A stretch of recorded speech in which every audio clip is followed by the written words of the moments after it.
Reviews. Murder Mystery 2. It would be very easy to attack this movie with many negative adjectives.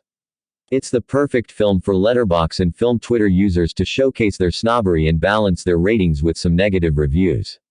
After all, this is the kind of movie that is forgotten in a few hours, has little or no subtext, and can easily be watched while doing the dishes or ironing.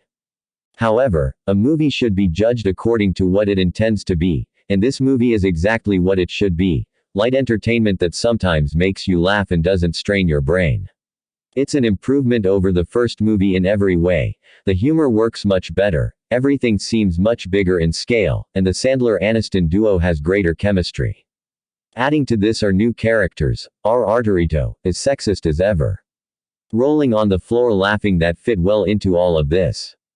This is the typical movie that snobby film critics will never understand when a new sequel is inevitably announced, even if it should be pretty clear, it's honest with its audience. Adam is still going strong in all facets of his career and actually getting a bit of long-deserved recognition of late Mark Twain Award. His comedy is universally loved even in the most basic of regurgitated Hollywood plots. This is another case of that. This builds more on the action side of the couple's escapades but delivers in the standard laughs tenfold. Aniston proves once again she is a terrific match for an on-screen love interest for Sandler. Their chemistry is never missing a beat. The story becomes just a backdrop for their antics to shine. While some of the forced modern rhetoric is grating at times, the film is a solid comedy. Know what you're getting and it's a fun time. This is yet another instance of Adam Sandler aiming for low-hanging fruit, and Netflix seems quite happy indirectly funding these. With hustle and uncut gems, we know there's still a side to Sandler that craves a well-written, layered character. But lightweight action comedies like these only reinstate a couple of things. The banality of getting a pretty worthwhile cast together in exotic places to do silly things, and B. Sandler and Aniston can handle such roles without breaking a sweat. As such, Murder Mystery ends up being a film you can play on any randomly exhausting weeknight, offering a few harmless laughs here and there. There's also the undeniable fun of seeing Sandler and Aniston in Indian attires, dancing away to Bollywood numbers. 6.7/10 from me. Cheesy. Yes. Kind of stupid. You bet. Was it funny? Abso-lol-ludly. I was shaking my head, smiling and grinning the whole movie. Its script is ridiculous and it somehow just was cohesive enough to work. I watched the first one and didn't watch the trailer for the second one and came with very low expectations. I wanted a lighthearted evening to smile and the movie delivered the experience and exceeded my expectations. If you have a sense of humor, like to laugh at crazy and stupid situations, you will have a blast. Will this win an Oscar? Not a chance, but will this deliver you 1.5 hours of good time? You bet. An attempt to recreate the charm of the first, but doesn't quite get there. Murder Mystery 2 brings back the charm of Adam Sandler and Jennifer Aniston. Their chemistry is good. However, the faster action pacing actually works against the comedy. It feels like a chronology of action sequences done purposefully ridiculously. So it seems like a lot of fun to shoot the movie for the cast, but it's a little messy and unfocused for the viewer.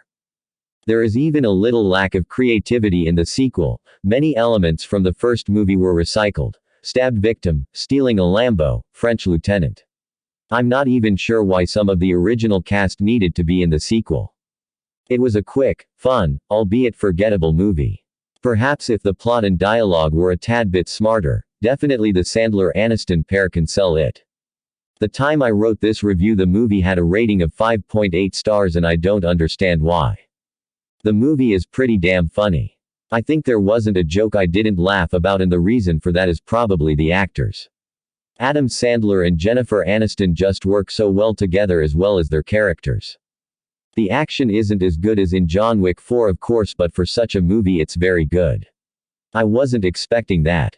However, the movie is a little short leading to a story that isn't as good as in Knives Out, but I mean you don't watch this movie to get a super intelligent, murder mystery story, which is kind of ironic.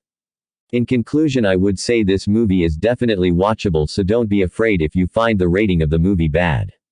I didn't laugh once. But humor is personal, so other folks might be able to laugh about this story. I did like the original murder mystery movie, although that first one wasn't excellent either. The jokes are missing the mark. I simply did not laugh once. Nor did I find it amusing. This movie has formula written all over it. It's another failed Netflix formula comedy. This movie lasts 90 minutes, of which 13 minutes are the end credits. That's a bad sign. Even with this very short duration, I got bored anyway. Not any good then. The actors in it are of course good. Although Jennifer Aniston has gotten some weird-looking plastic surgery, and because of that her usual natural charming facial expressions look somewhat off. Adam Sandler ain't bad either, but as I said before, the jokes are missing the mark. I didn't laugh once. Bummer. Hear me out. You can have dumb and annoying characters and still make a comedy. Check out Jim Carrey in Dumb and Dumber. I remember in an interview Jeff Daniels said he was cast because they needed a great actor to pull this off, not a great comedian. This is just a series of stupid things done by stupid people for no reason at all. Who thinks it's funny to hear Jennifer Aniston fight with Adam Sandler? It's not funny to hear people quarrel. Sorry to break it to you, comedy writers out there. With such a weak comedy, you could add some quality through excellent writing. But alas, the story is weak and written by an 8-year-old. I actually quite liked the first film, a cheesy but enjoyable murder mystery that took me by surprise. The sequel is significantly worse and hardly a murder mystery. The jokes don't land, the plot and villain is predictable, acting is bad, and it all feels rushed. It's no wonder Netflix is losing subscribers if this is the content they will continue to bring out. I don't really have anything positive to say about this Netflix sequel, but if you do want to watch it, just expect it to be like any modern typical Adam Sandler comedy movie, not funny and just something to have on in the background. Firstly, it proves that Netflix will commission anything. Secondly, I still don't get why shouting a lot is considered as comedy. Apparently yes, in the USA.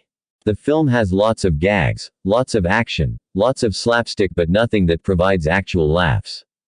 I guess it assumes that the viewer likes the 2-inch stars, i.e. found Friends funny. Which it isn't. If you like stereotypes and bland humor of an 8-year-old, then it doesn't offend.